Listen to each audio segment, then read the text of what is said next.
Bonjour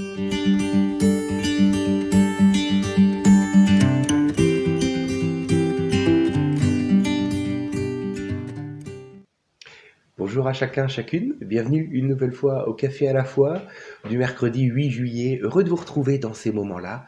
Que le Seigneur vous bénisse et que durant toute cette journée, sa grâce vous accompagne et que sa parole vous conduise. Alléluia.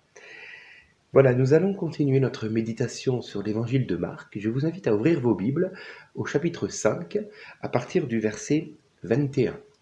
Nous allons nous rappeler aujourd'hui que nous avons un Dieu qui est rempli de compassion pour non seulement sauver nos âmes, mais aussi pour guérir nos corps et pour venir en aide à ceux qui viennent jusqu'à lui. Alléluia. Matthieu 5, verset 21. Jésus regagna en barque l'autre rive, où une grande foule se rassembla autour de lui. Il était au bord du lac.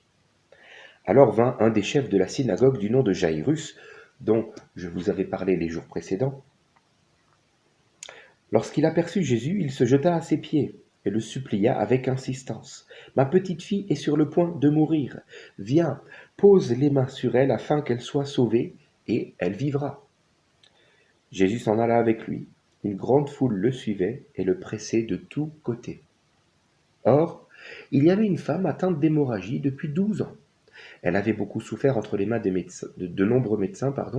Elle avait dépensé tout ce qu'elle possédait, mais cela n'avait servi à rien. Au contraire, son état avait plutôt empiré. Elle entendit parler de Jésus, vint dans la foule par derrière et toucha son vêtement, car elle se disait « Même si je ne touche que ses vêtements, je serai guérie. » À l'instant même, son hémorragie s'arrêta, et elle sentit dans son corps qu'elle était guérie de son mal. Jésus se rendit aussitôt compte qu'une force était sortie de lui. Il se retourna au milieu de la foule et dit « Qui a touché mon vêtement ?» Ses disciples lui dirent « Tu vois la foule qui te presse et tu dis « Qui m'a touché ?» Jésus regardait autour de lui pour voir celle qui avait fait cela. La femme, effrayée et tremblante, sachant ce qui lui était arrivé, vint se jeter à ses pieds et lui dit toute la vérité. Alors il lui dit « Ma fille, ta foi t'a sauvée. Pars dans la paix et sois guérie de ton mal. Amen. » Alléluia. Avant toute chose, et en introduction, j'aimerais vous rappeler ce que je vous avais déjà un jour partagé, à savoir que si nous avons un Seigneur compatissant et capable de guérir aujourd'hui encore, toutefois, soit il offre la guérison à son enfant qui a la foi pour la recevoir, soit sa grâce lui suffit, auquel cas il traversera même la maladie, mais aux côtés du Seigneur. Alléluia, car au-delà de la santé pour le corps, le Seigneur a en vue le salut de l'âme. Et des fois, la grâce de Dieu doit nous suffire afin de ne pas perdre le bon chemin. Alléluia, afin d'arriver jusqu'au bout par la foi. Voilà. Ceci étant dit, j'aimerais quand même aujourd'hui nous rappeler que nous avons un Seigneur qui est compatissant, miséricordieux. Et partout où il allait, il faisait non seulement du bien, il guérissait les malades, il délivrait ceux qui étaient oppressés, mais il annonçait aussi la bonne nouvelle du salut. Alléluia. Alors, posons-nous la question aujourd'hui. Je crois que ce message s'adresse en particulier à celles et ceux qui sont peut-être encore indécis vis-à-vis des choses de Dieu, qui depuis quelque temps sont, on va dire, touchés, interpellés, mais qui se posent encore certaines questions. J'aimerais vous dire que si nous avons un Dieu qui fait du bien, qui veut nous faire du bien, il existe dans le cœur de l'homme quelque chose qui, pourrait faire obstacle à l'œuvre de Dieu, cette œuvre pleine de bonté envers nous. Alors voyons aujourd'hui 2 obstacles au travers donc de Jaïrus et de cette femme atteinte d'une hémorragie, c'est-à-dire d'une perte de sang depuis 12 ans. Il existe 2 obstacles qui ont été franchis par Jaïrus et par cette femme et qui, je crois, le Seigneur nous appelle aujourd'hui, nous aussi, à franchir, afin de pouvoir être au bénéfice de la grâce de Dieu. Premièrement, j'ai noté le qu'en dira-t-on. Le qu'en dira-t-on. Jairus, vous l'avez lu avec moi, est l'un des chefs de la synagogue. Et Jésus est entièrement rejeté, méprisé, même violenté déjà verbalement par tous les chefs de la synagogue, par tous les religieux. C'est eux-mêmes qui vont inciter la foule à crier crucifie Jésus à l'empereur. Toutefois, nous voyons un religieux qui vient à contre-courant pour demander, pour supplier l'aide de Jésus. Alléluia. Il ne s'arrête pas, Jairus ne s'arrête pas sur le qu'en dira-t-on. On pourrait imaginer, parce que Jairus est donc un chef de la synagogue, on pourrait imaginer que ce soit son travail quelque part. Il est là-bas toute la journée. On pourrait imaginer qu'à son travail, tout le monde s'oppose à ce Jésus, au point même de parler déjà, de manigancer des choses pour essayer de le piéger, pour essayer de le faire mourir, de le faire taire, coûte que coûte. Et voilà que toi, à ton travail, tout le monde parle contre Jésus, mais toi, tu vas dire non, non, moi j'ai besoin de ce Jésus-là.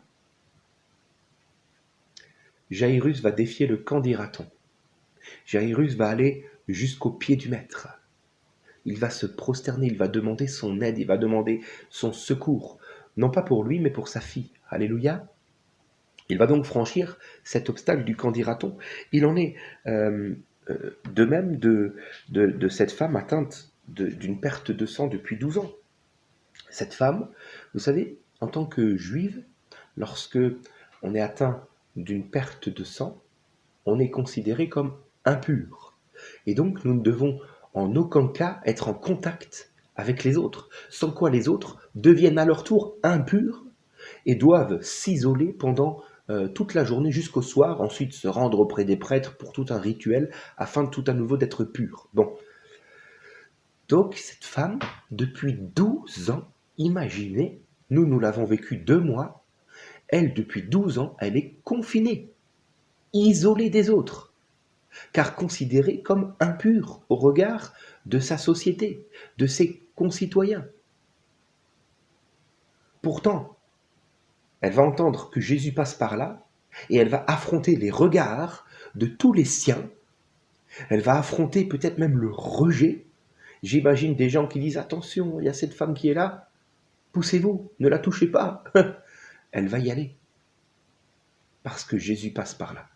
Elle veut aller jusqu'à lui.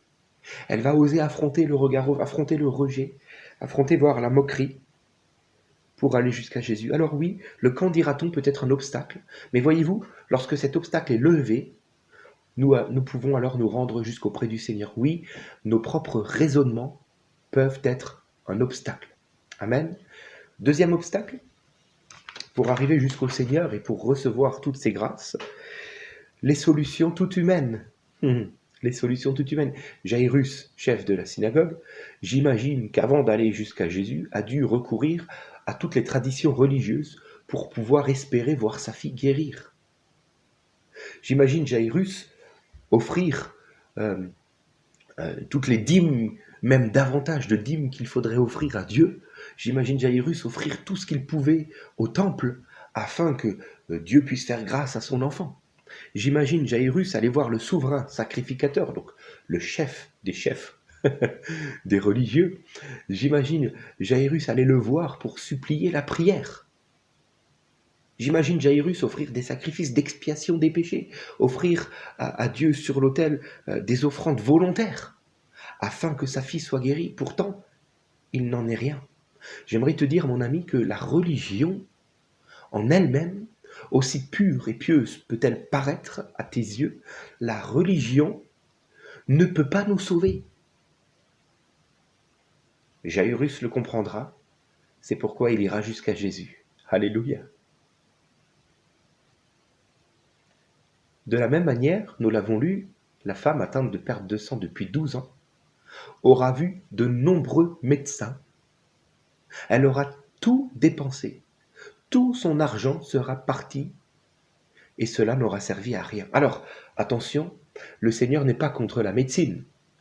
Si nous sommes malades, nous sommes appelés premièrement à prier Dieu afin qu'il nous éclaire sur notre situation, à lui demander si telle est sa volonté, qu'il nous guérisse. Et puis, dès que cela est fait, nous sommes appelés à nous rendre auprès d'un médecin, afin qu'il pose aussi un diagnostic, et s'il le peut, qu'il nous offre les bons médicaments.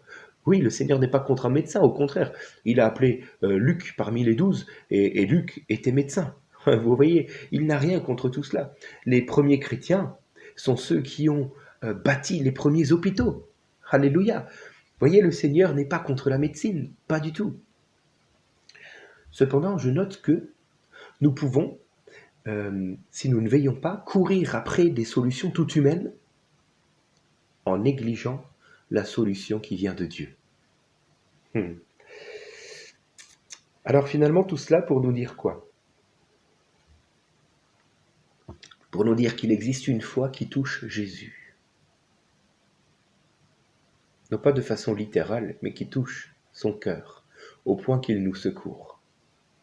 Ce qui a touché Jésus, ce n'est pas la femme, mais c'est sa foi. C'est pourquoi il lui dira finalement, ta foi t'a sauvé, tu es guéri de ton infirmité. Alléluia. Cette foi qui lève les obstacles, qui affronte le qu'en dira-t-on, et qui se détourne des solutions toutes humaines pour aller jusqu'au Seigneur. Mon ami, peut-être que le Seigneur t'interpelle ces derniers temps, mais qu'il y a ces deux obstacles dans ton cœur. Le qu'en dira-t-on? Que vont dire les gens? Si je vais à l'église le matin, que vont dire mes voisins? Si je commence à parler du Seigneur à l'école, que vont... à l'école, oui, peut-être pour toi si tu es une ado ou une enfant, ou alors au travail surtout si tu es une adulte, que vont dire mes collègues si je commence à vivre comme une chrétienne, comme un chrétien? Et puis, si je dois aller là où se trouve le Seigneur, cela voudrait-il dire que je dois aller quelque part dans une église qui prêche la vérité? Peut-être alors dois-je changer d'église? Je ne suis pas là pour prêcher pour ma paroisse, pas du tout. Mais simplement pour te dire, va là où Jésus est accessible. Mais alors vient les raisonnements.